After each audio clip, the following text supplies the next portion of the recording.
Bom dia a todos.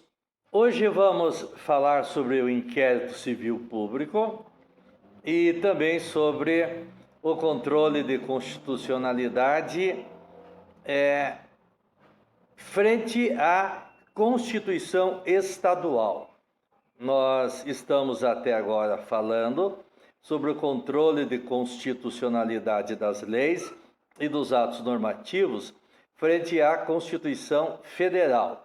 Hoje iremos falar, depois de terminarmos o inquérito civil público, iremos falar sobre o controle de constitucionalidade frente à Constituição Estadual e, no caso, frente à Constituição do Estado do Paraná. Porque daí controle de constitucionalidade frente às constituições estaduais, nós temos as diferenças. Cada constituição do Estado, ela vai estabelecer as regras a respeito disso. Então, tem o controle de constitucionalidade frente à Constituição Estadual de São Paulo, frente à Constituição Estadual do Rio de Janeiro, do Espírito Santo e assim por diante, não é? Rio Grande do Sul, Santa Catarina, mas o que nos interessa de maneira especial é frente à Constituição Estadual do Estado do Paraná, não é? Mas nós, na aula anterior, estamos falando sobre a ação de responsabilidade civil, não é? Esta ação regida lá pela lei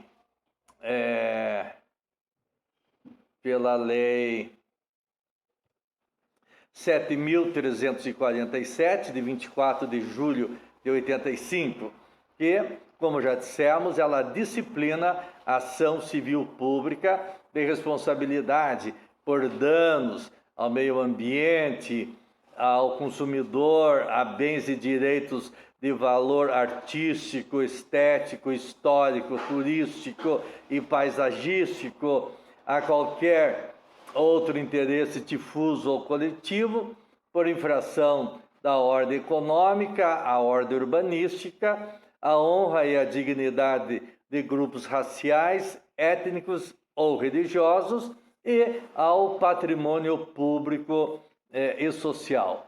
Vimos também na aula anterior a questão da legitimidade, né, para propor esta ação, relembrando o Ministério Público, que tanto pode ser o Ministério Público Estadual como o Ministério Público Federal, ou os dois em conjunto, a Defensoria Pública, a União, os Estados, o Distrito Federal e os municípios, as autarquias, empresas públicas, fundação ou sociedade de economia mista e as associações, que, regra geral, devem estar constituídas há mais de um ano, não é? Mas vimos que tem as exceções onde esse prazo poderá ser dispensado.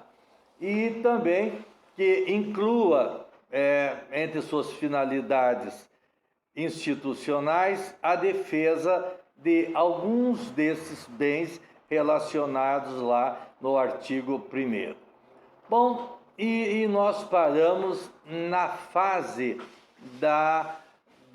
do inquérito civil, que ele está previsto lá no parágrafo 1º do artigo 8º, que vai dizer: o Ministério Público poderá instaurar, sob sua presidência, inquérito civil ou requisitar de qualquer organismo público ou particular certidões, informações, exames ou perícias no prazo que assinalar, o qual não poderá ser inferior a 10 dias úteis.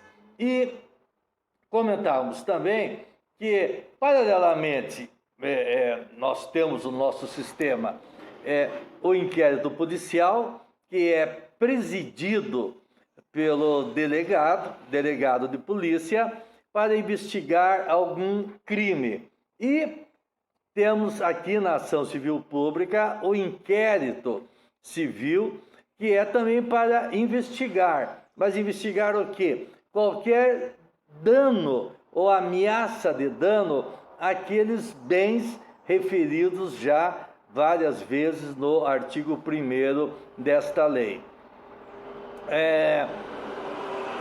A diferença é, primeiro, o que se investiga, né? Aqui não se investiga o crime, aqui vai se investigar qualquer dano ao meio ambiente, ao consumidor, etc. e tal, relativamente a qualquer daquelas hipóteses previstas já referidas, qualquer daqueles bens que são protegidos, principalmente através da ação civil pública. Bem, e a outra diferença é que a presidência do inquérito civil público, a presidência é do Ministério Público, não do delegado de polícia, que é quem preside os inquéritos policiais. A outra diferença é que quem determina o arquivamento de um inquérito policial, por ausência de provas, por exemplo, aqui no inquérito civil público, quem promove também o arquivamento é o próprio Ministério Público. Então, ele preside e ele mesmo promove o arquivamento. No inquérito policial, quem preside é o delegado de polícia e quem promove o arquivamento, determina o arquivamento, é o juiz. Diferente, portanto, é esse inquérito civil público em que é presidido pelo Ministério Público e é o próprio Ministério Público quem irá promover o arquivamento. Então, vai dizer lá o artigo 9º, se o órgão do Ministério Público, esgotadas todas as diligências, se convencer da inexistência de fundamento para a propositura da ação civil, promoverá o arquivamento dos autos de inquérito civil ou das peças informativas, fazendo-o fundamentadamente. Muito bem, então o Ministério Público investigou, como eu falei naquele caso lá de Londrina, que estava se investigando o superfaturamento de um imóvel para fins de desapropriação. O promotor dirigiu o inquérito, pediu as perícias e se convenceu que não houve o superfaturamento noticiado. E, portanto, ele vai promover o arquivamento do inquérito. Todavia, não basta o órgão do Ministério Público que estava presidindo o inquérito pedir o arquivamento. Vai depender da confirmação desse arquivamento. Então, o artigo 9º, como já dissemos, se o órgão do Ministério Público, esgotadas todas as diligências, se convencer da inexistência de fundamento para a propositura da ação civil, ele irá promover o arquivamento. Mas essa promoção, ela não depende só dele. O parágrafo 1º vai dizer: os autos de inquérito ou de peças de informação arquivadas serão remetidos, sob pena de se incorrer em falta grave, no prazo de 3 dias, ao Conselho Superior do Ministério Público. E o parágrafo 2º vai dizer: até que, em sessão do Conselho Superior do Ministério Público, seja homologada ou rejeitada a promoção de arquivamento, poderão as associações legitimadas apresentar razões escritas ou documentos que serão juntados aos autos de inquérito ou anexados às peças de informação. Então, o órgão do Ministério Público, que estava presidindo, ele promove o arquivamento, mas o arquivamento não depende só dele. O arquivamento ele tem que ser confirmado pelo Conselho Superior do Ministério Público. Aí sim, ele se torna um arquivamento definitivo. Mas também o superior, o Conselho Superior do Ministério Público, ele pode rejeitar o pedido de arquivamento daquele promotor, não é, de primeiro grau, que promoveu o arquivamento. Então, o arquivamento depende da iniciativa do promotor que está presidindo o inquérito, mas também da confirmação desse arquivamento pelo Conselho Superior do Ministério Público. Muito bem, repito, se o Conselho Superior do Ministério Público confirmar o arquivamento, tá bom, tá confirmado, não é? Mas ele pode rejeitar, pode dizer não é caso de arquivamento. Esse inquérito tem que prosseguir, ou a ação civil tem que ser proposta, não é? Enquanto o Conselho aí não se manifestar, há partes interessadas, aquelas associações legitimadas para promover a ação civil pública também, elas podem apresentar ao Conselho razões escritas, documentos que serão juntados ao inquérito, contrariando o pedido de promoção de arquivamento daquele órgão do Ministério Público que presidiu o inquérito. Repito, se houver a confirmação do arquivamento pelo Conselho, fica arquivado. Todavia, o Conselho pode rejeitar aquela promoção de arquivamento. É o que vai nos dizer o parágrafo 4º do artigo 9º. Deixando o Conselho Superior de homologar a promoção de arquivamento, designará, desde logo, outro órgão do Ministério Público para o ajuizamento da ação. Então, o Conselho rejeita a promoção de arquivamento daquele órgão do Ministério Público que presidiu o inquérito, e ao rejeitar, ele já designa outro órgão do Ministério Público para que promova, no caso, a ação civil, afastando do processo, naturalmente, aquele órgão do Ministério Público que presidiu o inquérito civil. É importante nós destacarmos também o artigo 10, que ele vai falar do crime de desobediência, de não atendimento das diligências determinadas pelo Ministério Público lá no inquérito civil.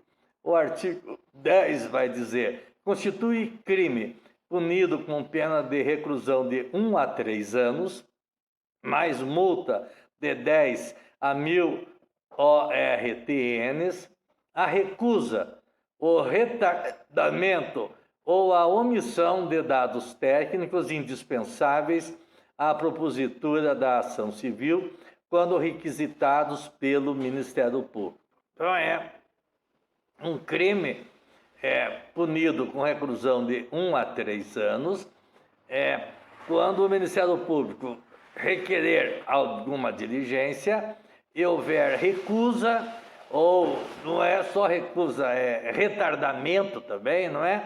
Ou a omissão de dados técnicos que sejam consideradas indispensáveis para a propositura da ação civil. O artigo 11 vai dizer: na ação que tenha por objeto o cumprimento de obrigação de fazer ou não fazer, o juiz determinará o cumprimento da prestação da atividade devida ou a cessação da atividade nociva, sob pena de execução específica ou de cominação de multa diária, se essa for suficiente ou compatível, independentemente do requerimento do autor. Bem, aí são aquelas condenações de natureza mandamental, não é? Porque nós já falamos que tem as condenações, as sentenças de natureza condenatória, que é para pagar alguma quantia, mas tem também as sentenças com carga de eficácia mandamental, que é para fazer ou deixar de fazer. Aqui, então, nesse artigo 11, quando a determinação não é para pagar quantia, mas para fazer ou deixar de fazer alguma coisa, para que haja o cumprimento disso, pode haver uma execução específica, uma busca e apreensão, uma ordem de interdição lá do estabelecimento, ou pode também haver a combinação da multa diária, que nós conhecemos como as trentes. Ou seja, olha, faça isso sob pena de uma multa diária de R$10.000. Então, a pessoa, se não cumprir, não é, vai ficar pagando aquela multa, que são as trentes, a multa diária, até que chega um valor expressivo, que a pessoa normalmente irá cumprir para evitar o pagamento dessa multa. Bem, aí nós temos lá a questão da sentença. O artigo 16, ele vai dizer: a sentença civil fará coisa julgada erga omnes, ou seja, para todos. E era sempre assim. Mas daí veio uma alteração dizendo: nos limites da competência territorial do órgão prolator. Daí então já não é para todos, porque é só nos limites da competência territorial do órgão prolator. Se for o Tribunal de Justiça, por exemplo, do Estado do Paraná, ela valerá só para o Estado do Paraná.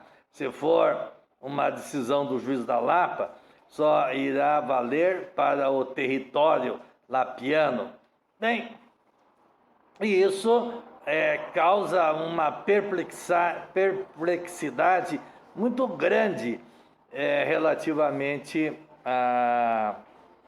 ao cumprimento dessas sentenças, não é? Porque, por exemplo, há uma sentença proibindo a construção de uma indústria que é extremamente poluente próximo ao Rio Iguaçu, aqui em Curitiba.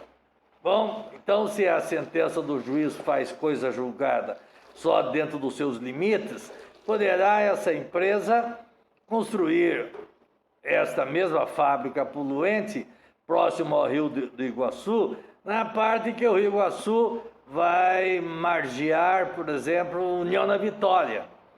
Então, fica muito pobre esta coisa julgada com essa limitação que foi imposta, ou seja, nos limites da competência territorial do órgão prolator. Aí, para evitar esse absurdo de uma indústria não poder ser construída à margem, estou dando um exemplo só, do Rio Iguaçu em Curitiba, mas daí poderia ser construída à margem do Rio Iguaçu de uma outra cidade que não seja Curitiba, a chamada coisa julgada objetiva e a coisa julgada subjetiva. Coisa julgada subjetiva, ela vai dizer em relação à parte. Então, grande parte da doutrina vai dizer, olha, essa empresa não poderá construir uma indústria em outra cidade onde passa o Rio Iguaçu, não porque a sentença do juiz de Curitiba tenha efeito também lá na comarca de União da Vitória, por exemplo, mas sim pela coisa julgada de natureza subjetiva, coisa julgada em relação àquela empresa. Então, quando uma pessoa, por exemplo, faz o divórcio aqui em Curitiba, o divórcio vale em qualquer lugar, porque a coisa julgada tem aí natureza subjetiva. Não podemos admitir um divórcio feito em Curitiba, não vale em São Paulo, não vale no Rio, não vale no Espírito Santo, vale em todo lugar. porque ali a coisa julgada foi de natureza subjetiva. Então, quando nós lemos este artigo 16, temos que pensar na coisa julgada, nos efeitos da coisa julgada, quer de natureza objetiva, quer de natureza subjetiva. E continua este artigo dizendo: a sentença civil fará coisa julgada erga omnes, nos limites da competência territorial do órgão prolator, exceto se o pedido for julgado improcedente por insuficiência de provas, hipótese em que qualquer legitimado poderá intentar outra ação com idêntico fundamento, valendo-se de nova prova. É mais ou menos aquilo que nós já estudamos na ação popular. Aqui, esse dispositivo é muito parecido com aquele lá da ação popular.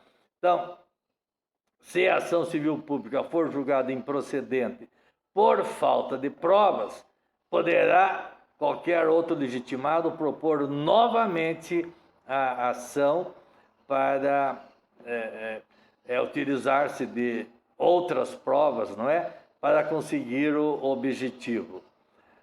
Então, é o que nós chamamos de coisa julgada segundo o resultado. Ou seja, se foi julgada improcedente porque a parte não tem razão, o autor não tem razão, não poderá ser proposta nova ação com aquele mesmo objetivo.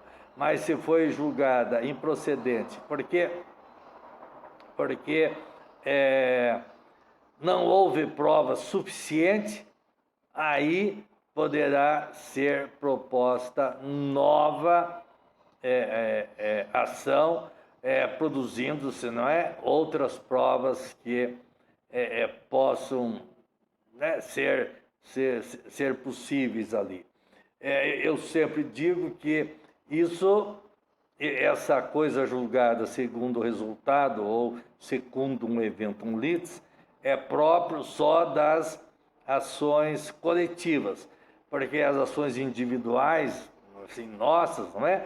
Se eu entrar com uma ação de indenização por, sei lá, um acidente de trânsito e não conseguir provar, eu não posso entrar com a ação novamente, porque faz coisa julgada, torna definitivamente a sentença, quer quando eu não tenha razão, quer quando eu não provei aquilo que eu aleguei. Diferentemente, nas ações coletivas, se eu não provei aquilo que eu aleguei, poder-se-á ingressar com uma outra ação, para que nessa outra ação procure-se provar aquilo que não foi provado lá na primeira oportunidade. Bem, então, eu quero que vocês gravem isso relativamente à ação civil pública, né? Lembrando do termo de ajustamento de conduta, que as partes podem fazer um acordo para evitar a ação civil pública. Lembrando esse termo de ajustamento de conduta, ele equivale a um título executivo extrajudicial. Lembrando da questão do inquérito civil público, que é muito importante, não é? Lembrando sempre dos legitimados para ação civil pública, as hipóteses em que o juiz pode dispensar aquele prazo mínimo de 1 ano, aquele requisito, né, da pré-constituição, aí no mínimo de 1 ano, quando houver um manifesto interesse social, não é, evidenciado pela dimensão ou característica do dano ou da relevância do bem jurídico a ser protegido, lembrando que qualquer pessoa pode encaminhar dados ao Ministério Público para que ele promova esta ação civil pública, que qualquer pessoa pode, mas o servidor público deve informar ao Ministério Público qualquer situação que coloque em risco aqueles bens enumerados lá no artigo 1º. Lembrando que pode ser ajuizada uma ação cautelar para evitar o dano. Ainda temos que lembrar, aqui do Ministério Público também. Deixa eu ver o que mais que eu queria chamar a atenção de vocês. Bem, e a natureza da sentença que faz coisa julgada erga omnes, porém, nos limites da competência territorial. Eu acho um absurdo restringir a eficácia dessa sentença. Outro absurdo, para não deixarmos passar em branco, é o parágrafo único lá do artigo 1º, que vai falar que não será cabível ação civil pública para veicular pretensões que envolvam tributos, contribuições previdenciárias, o Fundo de Garantia por Tempo de Serviço, né, o FGTS, ou outros fundos. Bem, eu acho que da ação civil pública, o que nós temos que analisar é isso. Lembrando também que, em caso de associação ter promovido a ação e ela desistir ou abandonar a causa, o Ministério Público ou outro legitimado assumirá a titularidade ativa, desde que seja uma desistência infundada, porque às vezes pode que a desistência tenha lá o seu fundamento e aí será homologada a desistência. Mas se a desistência não tiver fundamento, aí o Ministério Público ou outro legitimado, ele assumirá a titularidade da ação e irá prosseguir naquele processo. Bom, agora eu quero falar um pouco sobre o controle de constitucionalidade das leis, né, ou atos normativos, frente à Constituição Estadual. Está lá na nossa Constituição, no artigo 111, tem um item que trata do controle de constitucionalidade. Então, diz o artigo 111, são partes legítimas para propor ação direta de inconstitucionalidade de lei ou de ato normativo estadual ou municipal em face desta Constituição. Então, a DIN é estadual.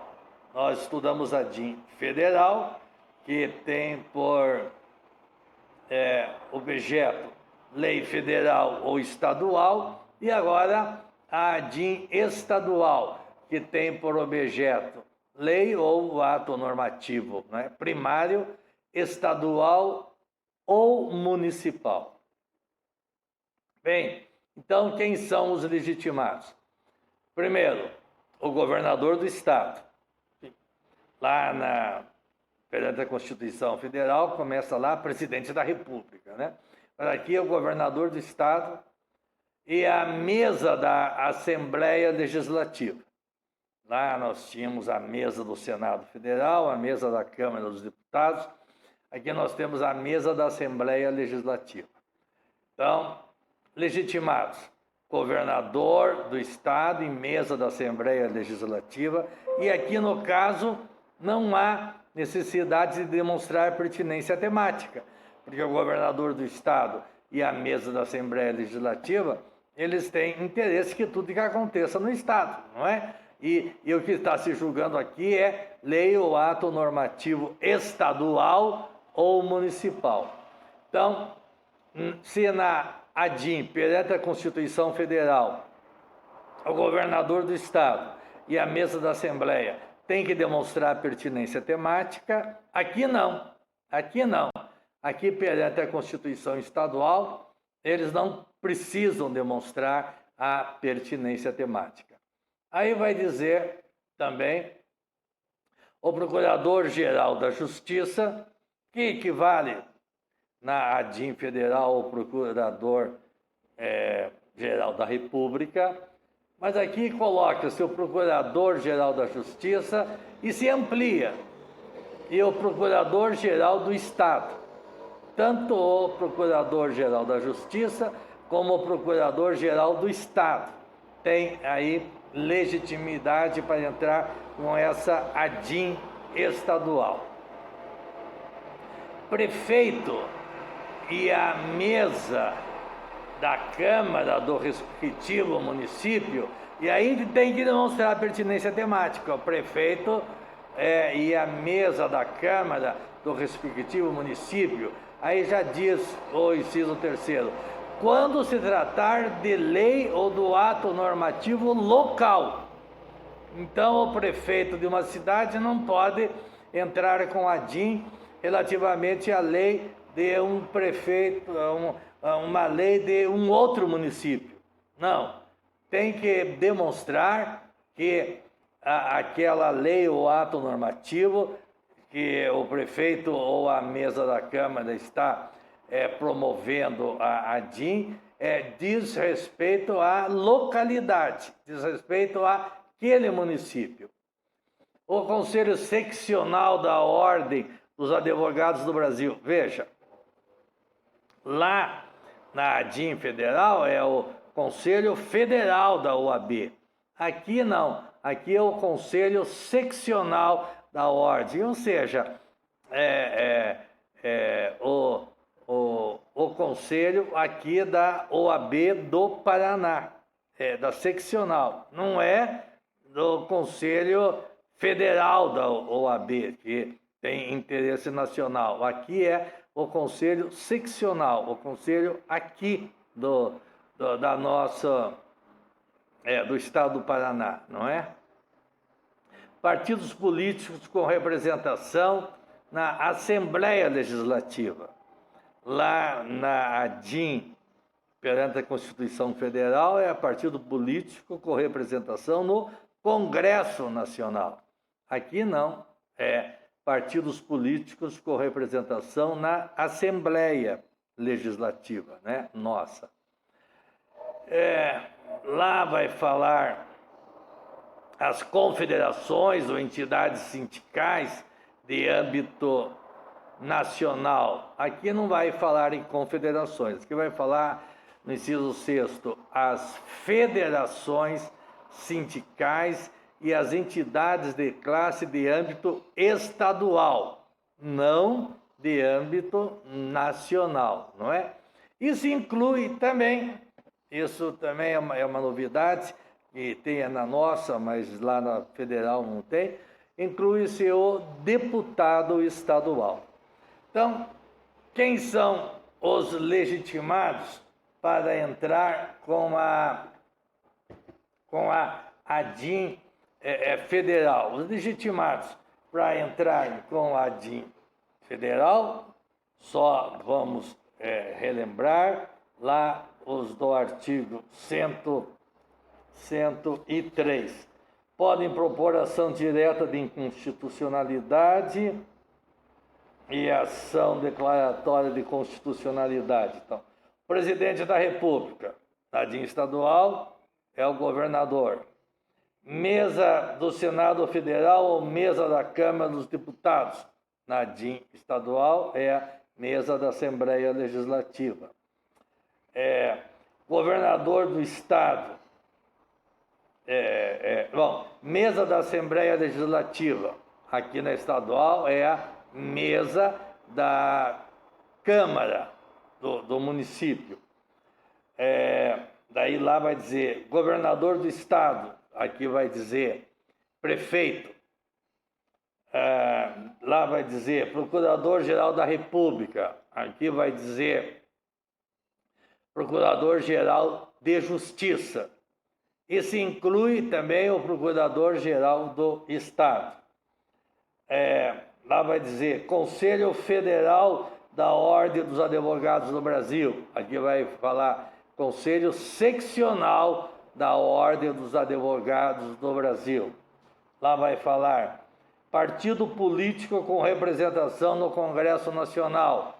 Aqui vai falar partidos políticos com representação na Assembleia Legislativa. Lá vai falar Confederação Sindical.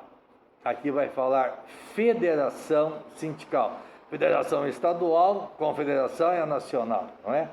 Confederação sindical ou entidade de classe de âmbito nacional. Aqui vai falar as federações sindicais e as entidades de classe de âmbito estadual. E se inclui ainda na nossa Constituição o deputado estadual. Não tem lá na Constituição Federal a possibilidade do deputado federal ou do senador. Não. Mas aqui na nossa tem aí a possibilidade do deputado estadual. O artigo 112 vai dizer somente pelo voto da maioria absoluta dos seus membros, ou dos membros do órgão especial, e aqui no nosso caso, do órgão especial, né, poderá o Tribunal de Justiça declarar a inconstitucionalidade de lei ou de ato normativo do poder público. Então, aqui, quem julga a DIN estadual, em âmbito federal, é o Supremo Tribunal Federal. Mas quem julga a DIN estadual, ou seja, perante a Constituição aqui do Estado, é o nosso órgão especial. Maioria absoluta. Qual é a maioria absoluta? São 25 os membros do órgão especial, então a maioria absoluta é de 13. Precisam 13 votos para se declarar a constitucionalidade ou a inconstitucionalidade de uma lei perante a Constituição estadual. Tem que estar presentes para esse julgamento, no mínimo 17 membros do órgão estadual. Se não estiverem presentes no mínimo 17, não é possível o julgamento. Tem que estar presente 17, ou seja, 2/3. Mas daí, para se declarar constitucional ou não, basta o número de 13. O Procurador-Geral da Justiça será ouvido nas ações de inconstitucionalidade. É igual lá no âmbito federal, o Procurador-Geral da República, não é? Declarada a inconstitucionalidade, a decisão será comunicada à Assembleia Legislativa ou à Câmara Municipal. Claro, se for lei municipal, à Câmara, se for lei estadual, à Assembleia, para a suspensão da execução da lei ou ato impugnado. Também a